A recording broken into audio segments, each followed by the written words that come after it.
As far as rescue operations are concerned in Telangana at that tunnel collapse site, well, a team of rat miners have now been included in the rescue operations to take out the workers trapped under the collapsed portion of the tunnel.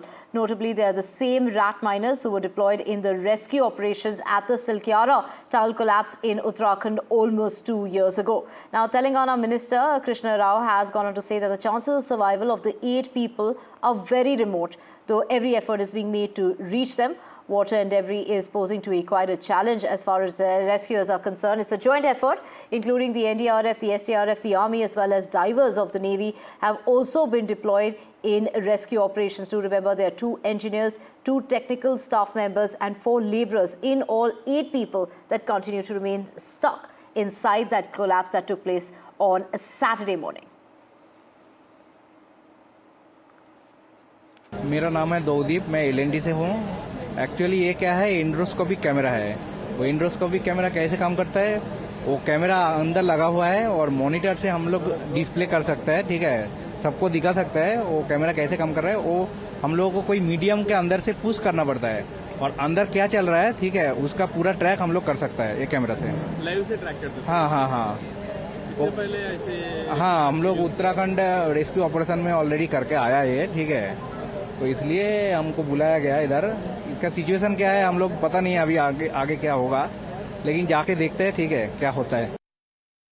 Out of 13.9 kilometers, we reached up to 13.8 kilometers. The leftover space was only 100 meters. When we put the torch light and all that, nothing was visible, and total out of 30 feet of what we call 9 meters diameter of the tunnel, up to 25 feet it was full of mud and water, and when we shouted the names, nothing can be heard. It is a very remote chances for survival, because the huge dump, all of a sudden the water and the mud crushed in. The intensity was so big. Because of that intensity, part of the TBM mission, which was weighing few hundreds of tons, got pushed away almost for about 200 meters. So, and the total debris was around 24-25 feet at that particular point where the 8 people were there. 4 of them were engineers and 4 of them were the laborers. And we could reach till the last. The leftover was 75 feet, 100 meters only. Chances are very less remote.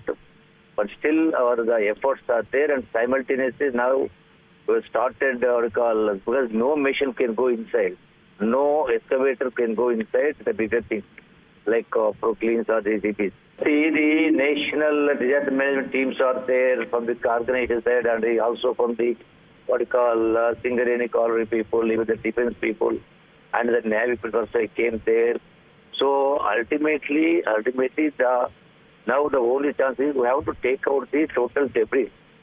But on top, we could reach to the top. The last effort is today early morning also. Last effort was made. They could reach almost to the end point. And now the survival chance, I doubt very much. Now the taking out the debris, because the machines can't go inside. We're trying to get the debris from on the conveyor belt, which also got damaged. We're restoring the conveyor belt and dewatering still the water is coming out, but dewatering also is taking place.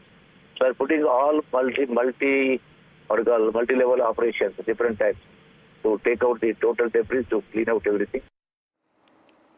And we have my colleague Uma Sudhir joining us from the tunnel collapse site. Uma, get us details now. Rat miners have also been deployed in rescue operations. Has there been any sort of development? Because we do know there are multiple teams involved, but there seems to be no breakthrough yet. No kind of contact so far has been made even. So the Uttarakhand people who had helped in the rescue there, they have also been brought in, and so have the Navy commandos. Of course, the circumstances and the kind of location details are very different from what happened in Uttarakhand, where of course you had a chamber and there was a fall, and therefore people were able to be inside and there was contact. In this particular case, there is no contact at all with the 8 people who were suspected to have been trapped after the accident happened on Saturday morning at around 8:30 a.m. is what we are talking about. 70 people had gone in. That tunnel is about meant to be 44 kilometers long, but from one side, inlet side is 13.5 kilometers. From the outlet side, it's about 20 kilometers has been dug, and in between 9.5 kilometers is still solid rock, and it is at 13.5 kilometers, the inlet side, that the work was going on, where the tunnel borer machine was working, where 70 people were there when they saw the waters coming in, and NDTV has now accessed exclusively all those visuals of what is happening at that 13.5 kilometer location, where you can actually see people, after going through the tunnel full of water, and the loco has taken them till a particular location, after which they have to get off, and then they get onto a conveyor belt which is about 4 meters or 5 meters above, where the rescue workers climb, and then they walk another 800 meters to 1 kilometer to get to the site where the tunnel borer machine is. And what we understand is that the tunnel borer machine itself is about 200 meters long. It's thousands of tons in weight, I'm told, and hundreds of tons of that debris has actually flown about 200 meters this side, and therefore the entire area is blocked. And what the minister told us yesterday, speaking to us exclusively from inside where the accident has taken place, we will be playing out those visuals as well, when he said that in case there was anyone alive from on top of the debris, we should be able to see them and we should be able to talk to them. But that appears very bleak, but we are not giving up on any hope, and that's the reason why we are calling in all these experts, including the people from Uttarakhand and also the Navy, Maricos as they are called, the Marine Commandos, plus of course the NDRF is there, plus the Army personnel as well, and all of them cannot walk through that slush because it is so high, and that's the reason why they are using those kind of pads and walking along the side if possible, and some of them with the expertise to be able to hold on to a roof and try to go to the other side. That's what they are trying to do, even as they're using the usual, the high power, radiation, high beam torches and others to try and see if there is anyone on the other side.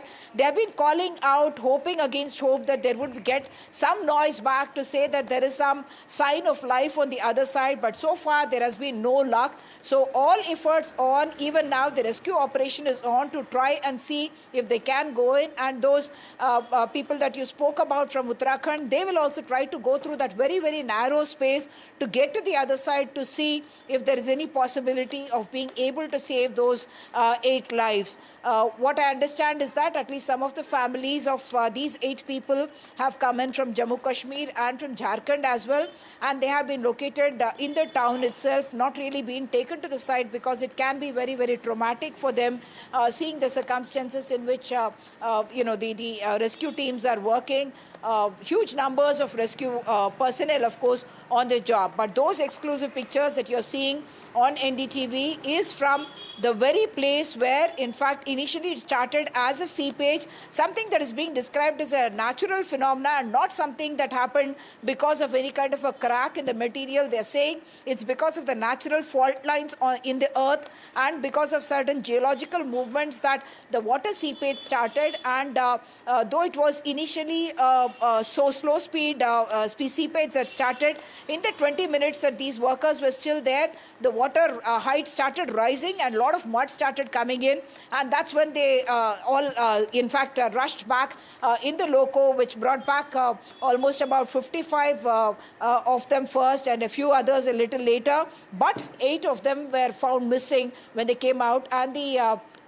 And the surmise now is that those 8 people were on the other side of the tunnel borer machine or they were on top, because as we know, 4 of them were laborers from Jharkhand, 2 of them were from the JP Associates Group, and 2 others from the Robbins Company, which is the American company which is carrying out this entire tunnel boring operation. So we are getting you those exclusive visuals, because even though things are not looking very positive, the authorities want to make sure that they give even that 1% chance is not left to chance, and therefore they are going ahead and bringing in man and machinery in order to try and save those 8 lives who may be trapped inside. Back to you.